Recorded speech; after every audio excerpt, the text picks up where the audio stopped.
Hello guys, രണ്ട് തരത്തിലുള്ള art of negotiation ആണ് ഉള്ളത്. ഒന്നെന്ന് പറയുന്നത് aggressive way of art of negotiation. അപ്പോൾ ഈ aggressive way of art of നെഗോസിയേഷനിൽ ഒരു പവർഫുൾ ആയിട്ടുള്ളൊരു വ്യക്തി ഉണ്ടാവും, അതുപോലെ തന്നെ ഒരു വീക്ക് ആയിട്ടുള്ളൊരു വ്യക്തിയും ഉണ്ടാവും.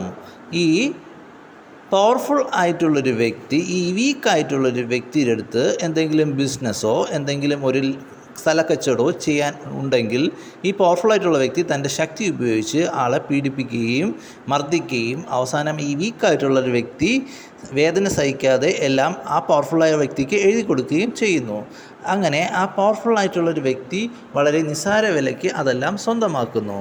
ഇവിടെ പവർഫുള്ളായിട്ടുള്ളൊരു മനുഷ്യന് ബിസിനസ് വളരെ അധികം ലാഭകരം എന്ന് തോന്നിക്കുന്ന രീതിയിൽ സക്സസ്ഫുൾ ആവും. ഇതിൽ ഒരു കാര്യം സംഭവിക്കാൻ സാധ്യതയുണ്ട്. ആ വീക്കായിട്ടുള്ളൊരു മനുഷ്യൻ ഒരു നിമിഷത്തിൽ തൻ്റെ കത്തിയെടുത്ത് ആ പവർഫുള്ളായ മനുഷ്യൻ്റെ പള്ളക്ക് കയറ്റാൻ സാധ്യതയുണ്ട്. അങ്ങനെ ആ പവർഫുള്ളായിട്ടുള്ള മനുഷ്യൻ ചത്തു വീഴാനും സാധ്യതയുണ്ട്. വേറൊരു എക്സാമ്പിൾ എന്ന് പറയുന്നത്, ഈ വീക്കായിട്ടുള്ളൊരു മനുഷ്യനില്ലേ, അയാൾക്ക് ഒരു മോൾ ഉണ്ടെന്ന് വിചാരിക്കുക. ആ മോള് വളരെയധികം പ്രായം കുറവുള്ളതും ചെറിയൊരു കുട്ടിയുമായിരിക്കും. ആ കുട്ടി അങ്ങനെ വളർന്നു വലുതായി ഒരു പ്രായപൂർത്തി ആയ പെൺകൊച്ചായിട്ട് മാറും. ആ പ്രായപൂർത്തി ആയ പെൺകൊച്ചിന് തൻ്റെ അച്ഛനോട് കാണിച്ച അനീതിയോട് പൊറുക്കാൻ പറ്റാത്ത വൈരാഗ്യമായിരിക്കും. അങ്ങനെ അവൾ ചിന്തിക്കും, എന്താണ് എനിക്ക് ചെയ്യാൻ കഴിയുക? അവൾ ഒരു തീരുമാനത്തിൽ എത്തിച്ചേരും. എങ്ങനെയെങ്കിലും ആ പവർഫുള്ളായിട്ടുള്ള മനുഷ്യനെ തറപറ്റിച്ചേ മതിയാവും. അതിനായി അവൾ അയാളെ വശീകരിക്കും. ഈ പവർഫുള്ളായിട്ടുള്ള മനുഷ്യന് ആളെ മനസ്സിലാകത്തില്ല. അത് മുതലാക്കി അവൾ അയാളെ നല്ല രീതിയിൽ വശീകരിക്കും. അങ്ങനെ ആ പവർഫുള്ളായിട്ടുള്ളൊരു മനുഷ്യൻ അവളുടെ വശീകരണത്തിൽ പതിയെ പതിയെ വീഴാനായിട്ട് തുടങ്ങും. അങ്ങനെയുള്ള അവസരത്തിൽ അവളത് മുതലാക്കും. അങ്ങനെ ആ പവർഫുള്ളായിട്ടുള്ള ആൾ ഇവളുടെ പിന്നാലെ ഒരു അന്തവും കുന്തവും ഇല്ലാതെ പോകും. ആ തക്കത്തിന് അവൾ തൻ്റെ ചുണ്ടിൽ ഒരു പ്ലാസ്റ്റിക് കവർ ഒട്ടിച്ച് അതിൽ പോയ്സണസ് ആയിട്ടുള്ള ലിപ്സ്റ്റിക്ക് ഇട്ടിട്ട് ആ പവർഫുള്ളായ മനുഷ്യനെ കിസ് ചെയ്യും. അങ്ങനെ ആ പവർഫുള്ളായ മനുഷ്യൻ ചത്തുവീഴും. ഇത് രണ്ടാമത്തെ എക്സാമ്പിൾ. ഇനി ഒരു മൂന്നാമത്തെ എക്സാമ്പിൾ ഞാൻ പറയാം. ഈ പവർഫുൾ ആയ മനുഷ്യന് ഒരു അമ്മയുണ്ടെന്ന് വിചാരിക്കുക. ഈ അമ്മയ്ക്ക് തൻ്റെ മോനോട് ചെയ്ത അനീതി സഹിക്കാനായിട്ട് പറ്റത്തില്ല. അങ്ങനെ അമ്മയാണെങ്കിൽ വേഷം മാറി ഒരു സർവൻറ്റിൻ്റെ വേഷത്തിൽ ആ പവർഫുള്ളായ മനുഷ്യൻ്റെ വീട്ടിൽ ജോലിക്ക് കയറും. എന്നിട്ട് വീട്ടു ജോലിയെല്ലാം ചെയ്യും. അങ്ങനെ പാത്രം കഴുകിയൊക്കെ ജീവിക്കും. എന്നിട്ട് ഒരു ദിവസം ആ ഫുഡിൽ ഇവർ പോയ്സൺ കലക്കി, വിഷം കലക്കി ആ പവർഫുള്ളായ മനുഷ്യന് കുടിക്കാൻ കൊടുക്കും. അങ്ങനെ ആ പവർഫുള്ളായ മനുഷ്യന് ഇതറിയാതെ കുടിച്ച് മരിച്ചു വീഴും. ഇവിടെ ഇങ്ങനെയുള്ള കാര്യങ്ങൾ സംഭവിക്കാറുണ്ട്. ഇവിടെ രണ്ട് അടുത്തും ഡിസ്ട്രക്ഷനാണ് സംഭവിക്കുന്നത്. പിന്നെ ഈ തരത്തിലുള്ള അഗ്രസീവ് വേ ഓഫ് നെഗോസിയേഷൻ ഒരിക്കലും ശാശ്വതമായ ഒന്നല്ല. അത് എപ്പോൾ വേണോ പൊട്ടിത്തെറികൾ ഉണ്ടാവാം. ഇനിയുള്ളൊരു ബിസിനസ് മോഡലാണ് ഞാൻ നിങ്ങളുടെ അടുത്ത് എക്സ്പ്ലെയിൻ ചെയ്യാനായിട്ട് പോകുന്നത്. അതിൽ തന്നെ win and win business model. അതിൽ focus on the business, not on the person. ഇതിൽ നമുക്ക് ഇഷ്ടമില്ലാത്ത ആളുകൾ ആയാൽ പോലും നമ്മൾക്ക് ബിസിനസ് ചെയ്യേണ്ടതായിട്ട് വരും. നമുക്ക് ബിസിനസ് ആണ് ഇതിൽ പ്രാധാന്യം കൊടുക്കുന്നത്. ഇപ്പോൾ നമ്മൾ ഒരു ബിസിനസ് ചെയ്യാനായിട്ട് ഒരാളുടെ അടുത്ത് പോവുകയാണ്. അപ്പോൾ അയാളുടെ സവിശേഷ ഗുണമല്ല നോക്കേണ്ടത്, ബിസിനസ്സിൻ്റെ സവിശേഷ ഗുണമാണ് നമ്മൾ നോക്കേണ്ടത്. ഇപ്പോൾ ഞാനൊരു കാര്യം പറയാം. ഒരു പ്രോജക്റ്റ് ഉണ്ട്, ഒരു ലാൻഡ് വിൽക്കാനുണ്ട്.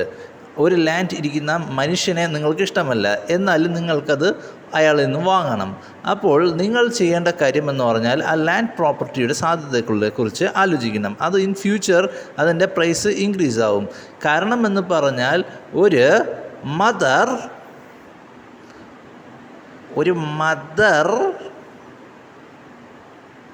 ഷിപ്പ് പ്രോജക്റ്റ് ആ ലാൻഡിൻ്റെ ഒരു 5 കിലോമീറ്ററോ 10 കിലോമീറ്ററോ റേഡിയസിൽ നടക്കാനായിട്ട് സാധ്യതയുണ്ട്.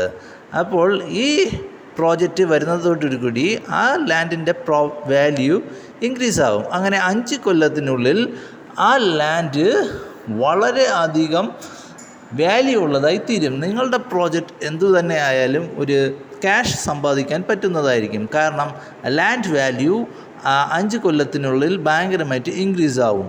അപ്പോൾ നിങ്ങൾക്കൊരു ബിൽഡിങ്ങോ ഒരു ഷോപ്പിംഗ് മോളോ എന്തെങ്കിലും ആ ലാൻഡിൽ പണിയണമെന്ന് ആഗ്രഹമുണ്ട്. അപ്പോൾ നിങ്ങൾ എന്ത് ചെയ്തിട്ടായാലും നല്ല രീതിയിൽ കാശ് കൊടുത്തിട്ടായാലും അയാളെ നിന്ന് ബിസിനസ് നടത്താനാണ് ഫോക്കസ് ചെയ്യേണ്ടത്. വേണമെങ്കിൽ അയാളെ നമുക്ക് പാർട്ണർ ആക്കേണ്ടതായിട്ട് വരും. ബിസിനസ്സിൽ നമുക്ക് ശത്രുത വെച്ച് പുലർത്താൻ പറ്റത്തില്ല. പേഴ്സണൽ അല്ല, പ്രൊഫഷണലായിട്ട് വേണം നമ്മൾ ചിന്തിക്കാനായിട്ട് ഉള്ളത്. നമുക്ക് ആ മനുഷ്യനെ ഇഷ്ടമില്ല, നമ്മൾ കണ്ടാൽ തന്നെ തുപ്പുന്നതായിരിക്കും. പക്ഷേ നമുക്ക് ബിസിനസ് നടന്നേ പറ്റത്തുള്ളൂ. അപ്പോൾ നമ്മൾ ബിസിനസ്സിൽ വേണം ഫോക്കസ് ചെയ്യാനായിട്ട്. അതാണ് ഒരു മെത്തേഡ് ഓഫ് ഡൂയിങ് ബിസിനസ്. ഞാനിനി സെക്കൻഡ് വേ ഓഫ് ഡൂയിങ് ബിസിനസ്സിനെ കുറിച്ചാണ് നിങ്ങളുടെ അടുത്ത് പറയാനായിട്ട് പോകുന്നത്. Focus on the similarities, not on the differences. നമുക്ക് ഒരു ബിസിനസ് നടത്തണമെങ്കിൽ, ആളുമായിട്ട് ഇൻട്രാക്ട് ചെയ്യണമെങ്കിൽ, നമുക്ക് അയാളും നമ്മൾ തമ്മിലുള്ള സിമിലർ ആയിട്ടുള്ള കാര്യങ്ങൾ നമുക്ക് ഫോക്കസ് ചെയ്യേണ്ടതായിട്ട് വരും. അല്ലാതെ ഡിഫറൻസസിലോട്ട് ഫോക്കസ് ചെയ്യുകയാണെങ്കിൽ ഒരു അകൽച്ച നമുക്ക് ഫീൽ ചെയ്യും. സിമിലാരിറ്റീസിൽ ഫോക്കസ് ചെയ്യുകയാണെങ്കിൽ നമുക്ക് അയാളുടെ അടുത്ത് സംസാരിക്കാനൊക്കെ എളുപ്പമായിരിക്കും, നമുക്ക് ഇൻട്രാക്ട് ചെയ്യാനായിട്ടൊക്കെ എളുപ്പമായിരിക്കും, നമുക്കൊരു കോൺവെർസേഷൻ സാധ്യമാണ്. ആ സിമിലാരിറ്റീസിന് എന്ത് തന്നെ ആയാലും നമ്മളത് കൊണ്ടുവരണം. അതിന് നമ്മൾ ബിസിനസ്സിന് വേണ്ടി നമ്മൾ എല്ലാ ഇതും മാറ്റിവെക്കണം. ഇപ്പോൾ നമുക്ക് മതത്തിൽ വിശ്വാസമില്ലായിരിക്കും, പക്ഷേ അയാൾ ഒരു ഹിന്ദു മതമാണ്, അല്ലെങ്കിൽ അയാൾ ഇപ്പോൾ ഒരു ക്രിസ്ത്യൻ മതമാണ്, നമുക്ക് മതത്തിൽ വിശ്വാസമില്ല, പക്ഷേ നമ്മൾ ക്രിസ്ത്യാനിയാണ്. അപ്പോൾ നമുക്ക് ജീസസ് ഇസ് ലവ് എന്നൊക്കെ പറഞ്ഞ് പുള്ളിയുടെ അടുത്ത് ഒരു കോൺവെർസേഷൻ സ്റ്റാർട്ട് ചെയ്യാം.